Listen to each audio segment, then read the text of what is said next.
Today we've got a fun matchup between two brother bottles. We got the regular Baker 7-year single barrel and the High Rye 7-year single barrel bourbon. Let's see which one comes out on top. Is the original best, or is the new kid on the block the top dog? And stick around to the end of the video where I share a fun little fact you probably don't know about Bakers. Hey bourbon fans, I'm Tim the Suburban Dad. Today we're comparing the regular Baker's single barrel 7-year bourbon to the new High Rye version. Now, this one is actually 8 years and 10 months old. Now they say 7 years minimum, but a lot of these are over 8 years old.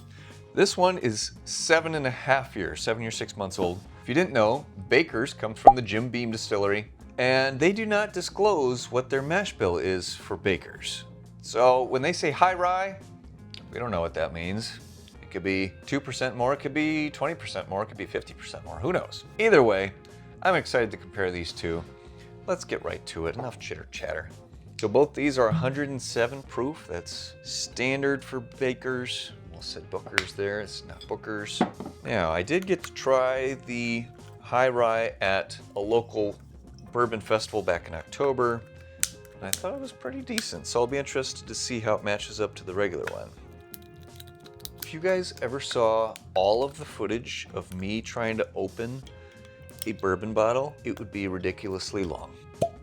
Now, price-wise, they do vary a little bit. Regular Baker's is around 60-ish these days. This one is 75 bucks retail. Okay, so right away, the High Rye definitely looks darker in color. That's interesting, even though this one's older. So the original, let's start there.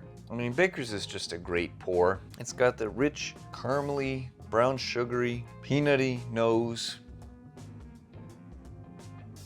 And the palate has a little bit of spice. It's 107 proof, but it's not overpowering. It's very easy to drink. Spice, caramel, a little bit of sweet oak.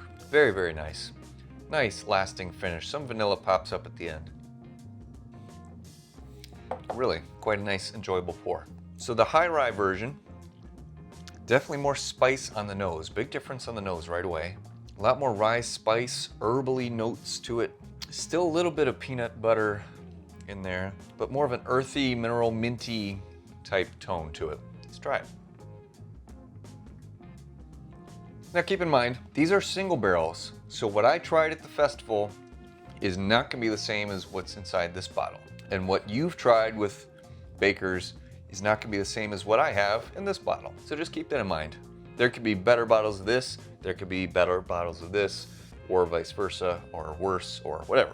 See, as I'm trying this right now, this is hitting me as more spice, just very spice forward, not as well balanced and rounded as this one. Yeah, surprising amount of spice. I guess it shouldn't be, given the fact that it's High Rye. It's not as great as I remember it being. So in this, let me go back to this one more time. In this particular matchup, the regular bourbon is definitely winning. Is this one worth 15 extra bucks? Maybe not. Not necessarily. Certainly don't kill yourself trying to find it. It's worth trying. If you're a big Jim Beam fan like I am, I like a lot of their stuff. It's certainly worth trying, worth getting. Is it worth overpaying for? No. It's got, yeah, more of a astringent type note to it. More ethanol-y, more bitter oak, not sweet. Just kind of a harsh spice. Yeah, this is a rather far cry from what I remember tasting at the festival. So I must have a pretty different bottle than what I tried. So there you have it. The original is still pretty darn great in my opinion. It's more balanced, it's more well-rounded, it's creamier, it's got more caramel. If you're a rye fan, you're probably gonna like this one. If you're a straight bourbon enthusiast, you're probably gonna go for this one more. So have you tried both of these bottles? Which one do you prefer? What do you think of this new High Rye Baker's? Now, fun fact, did you know I was today years old when I found out that there are 4 different collectible toppers for these.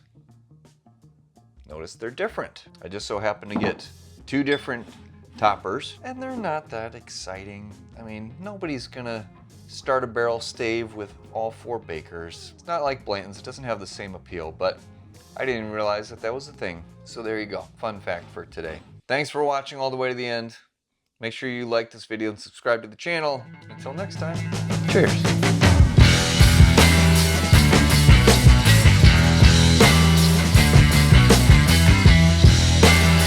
And the High Rye Baker Single Year Bourbon.